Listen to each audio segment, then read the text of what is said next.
ओम लक्ष्मी देवी को नमस्कार है। श्री कनक धारा स्तोत्रम।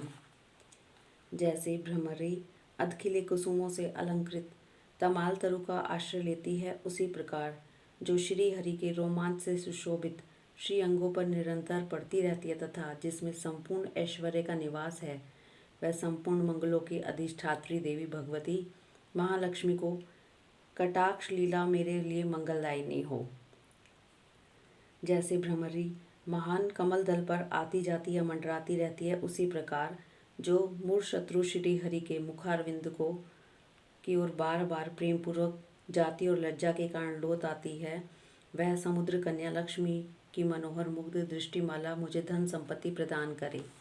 जो संपूर्ण देवताओं के अधिपति इंद्र के पद के का वैभव विलास देने में समर्थ है, श्री मुरारी श्री हरि को भी अधिकाधिक आनंद प्रदान करने वाली है तथा जो नील कमल के भीतरी भाग के समान मनोहर जान पड़ती है, वह लक्ष्मी जी के अध खुले नयनों की दृष्टि क्षण भर के लिए मुझ पर भी थोड़ी सी अवश्य पड़े।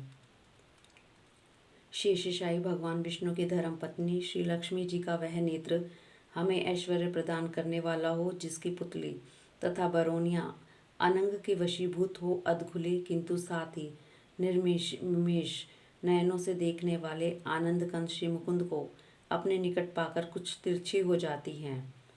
जो भगवान मधुसूदन के कौस्तुभ मणि मंडित वक्षस्थल में इंद्र नीलमयी हारावली से सुशोभित होती है तथा उसके भी मन में काम का संचार करने वाली है, वह कमल कुंज वासिनी कमला की कटाक्षमाला मेरा कल्याण करे।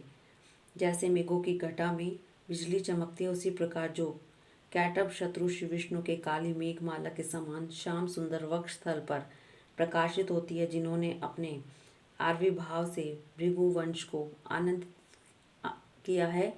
जो समस्त लोकों की जननी है, उन भगवती लक्ष्मी जी की पूजनीय मूर्ति मुझे कल्याण प्रदान करे। समुद्र कन्या कमला की वह मंद अलस मंथर और अर्धोन्मिलित दृष्टि, जिसके प्रभाव से कामदेव ने मंगल में भगवान मधुसूदन के हृदय में प्रथम बार स्थान प्राप्त किया था, यहाँ मुझ पर पड़े। भगवान नारायण की प्रेयसी लक्ष्मी का नेत्र रूपी मेघ दया रूपी अनुकूल पवन से प्रेरित हो दुष्कर्म रूपी घाम को चिरकाल के लिए दूर हटाकर विषाद में पड़े हुए मुझ दीन रूपी चातक पोत पर धन रूपी जलधारा की वृष्टि करे। विशिष्ट बुद्धि वाले मनुष्य जिनके प्रीति पात्र होकर उनकी दया दृष्टि के प्रभाव से स्वर्ग पद को सहज ही प्राप्त कर लेते हैं, उन्हीं पद्मासना पद्मा की वह विकसित कमल गर्भ के समान कांतिमती दृष्टि मुझे मनोवांछित पुष्टि प्रदान करे। जो सृष्टि लीला के समय वाग देवता के रूप में स्थित होती हैं, पालन लीला के समय भगवान गरुड़ ध्वज की सुंदरी पत्नी लक्ष्मी के रूप में विराजमान होती हैं तथा प्रलय लीला के समय शाकंभरी अथवा चंद्रशेखर वल्लभा पार्वती के रूप में अवस्थित होती हैं, उन त्रिभुवन के एकमात्र गुरु भगवान नारायण की नित्य यौवना प्रेयसी श्री लक्ष्मी जी को नमस्कार है। माता, शुभ कर्मों का फल देने वाली श्रुति के रूप में आपको प्रणाम है। रमणीय गुणों की सिंधु रूप रति के रूप में आपको नमस्कार है। कमल वन में निवास करने वाली शक्ति स्वरूपा लक्ष्मी को नमस्कार है तथा पुरुषोत्तम प्रिय पुष्टि को नमस्कार है। कमल वंदना कमला को नमस्कार है। क्षीर सिंधु संभूता श्री देवी को नमस्कार है। चंद्रमा और सुधा की सगी बहन को नमस्कार है। भगवान नारायण की वल्लभा को नमस्कार है। कमल सदृश नेत्रों वाली माननीय माँ, आपके चरणों में की हुई वंदना। संपत्ति प्रदान करने वाली, संपूर्ण इंद्रियों को आनंद देने वाली, साम्राज्य देने में समर्थ और सारे पापों को हर लेने के लिए सर्वदा उद्यत है, वह सदा मुझे ही अवलंबन करे। जिनके कृपा कटाक्ष के लिए की हुई उपासना उपासक के लिए संपूर्ण मनोरथों और संपत्तियों का विस्तार करती है, श्री हरि की हृदयेश्वरी आप लक्ष्मी जी का मैं वन वाणी और शरीर से भजन करती हूँ। भगवती हरिप्रिय, तुम कमल वन में निवास करने वाली हो, तुम्हारे हाथों में लीला कमल सुशोभित है। तुम अत्यंत उज्ज्वल वस्त्र गंध और माला आदि से शोभा पा रही हो, तुम्हारी झांकी बड़ी मनोरम है। त्रिभुवन का ऐश्वर्य प्रदान करने वाली देवी, मुझ पर प्रसन्न हो जाओ।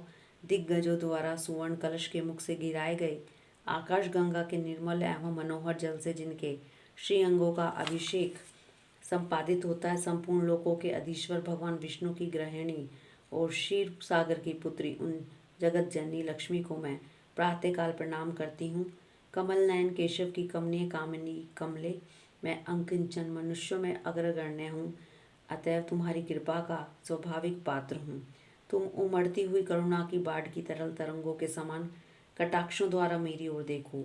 जो लोग इन स्तुतियों द्वारा प्रतिदिन वेद त्रयी स्वरूपा त्रिभुवन जननी भगवती लक्ष्मी जी की स्तुति करते हैं, वे इस भूतल पर महान, गुणवान और अत्यंत सौभाग्यशाली होते हैं तथा विद्वान पुरुष भी उनके मनोभाव को जानने के लिए उत्सुक रहते हैं। इस प्रकार श्रीमद् शंकराचार्य विरचित कनकधारा स्तोत्र संपूर्ण हुआ। हरिओम तत्सत।